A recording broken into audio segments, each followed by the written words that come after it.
Fans were out, players were out, and an orange and blue painted dog was out as Auburn took over the last day of SEC Media Days. Head coach Gus Malzahn led the way, along with 3 players from the team to represent Auburn. All 4 Tigers reflected on last season, but mainly stayed fixed on the future. You have a team that has an opportunity to do something special.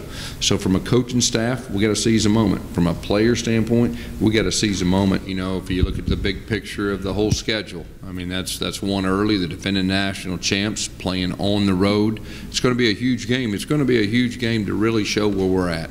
We have expectations for ourselves. We're not buying into the hype. We're not thinking about any of that other stuff in the news. We're ready to play football. We've been getting after it. We have a chip on our shoulder because we haven't finished how we have wanted to. Malzahn also agrees that the team has a chip on their shoulders and is playing hungry. He said this season reminds him of the 2013 season. They wasn't happy the way that the season ended. And we went on that 6-game winning streak, and we felt like we had a real chance to do something special last year, and we wasn't able to do that.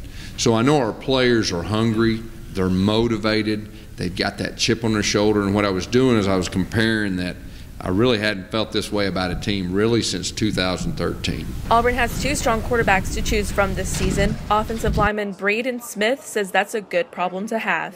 Sean's been with us for 2 years, done a great job. So, I mean, it's going to be a battle that's going to be going throughout the fall. So, I mean, I feel confident with either one of them behind me. I mean, it's great to have that type of depth. Matthew says Malzahn has changed some as a coach and in his strategy for this season. Malzahn relieved much of the offense to be run by newly hired Chip Lindsey. He seems more laid back. He seems more calm, cool, and collective. He's not just focused on the offense. I see him walking around watching us on defense all the time now. I see him more interactive special teams. I see differences in him, and you know, it's great to have Coach Malzahn as a head coach.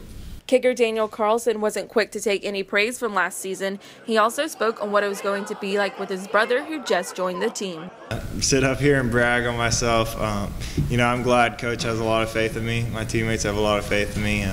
But I'm going to just keep doing what I'm trying to do and make every field goal I'm out there to do. You know, everybody wants to be the kicker kind of Monday through Friday, but, you know, on those Saturdays when it's fourth quarter and the game's on the line, you know, there's not a lot of guys that really want to do that, you know, put themselves in that pressure. I tried not to recruit him too hard to Auburn just because I wanted him to, you know, go where he wanted to go and where he thought he would do best. But very excited to have him join us, and, you know, I think hopefully I'll set some records, and I hope he just breaks them all. In Hoover, Casey Cooper, Eagle Eye TV.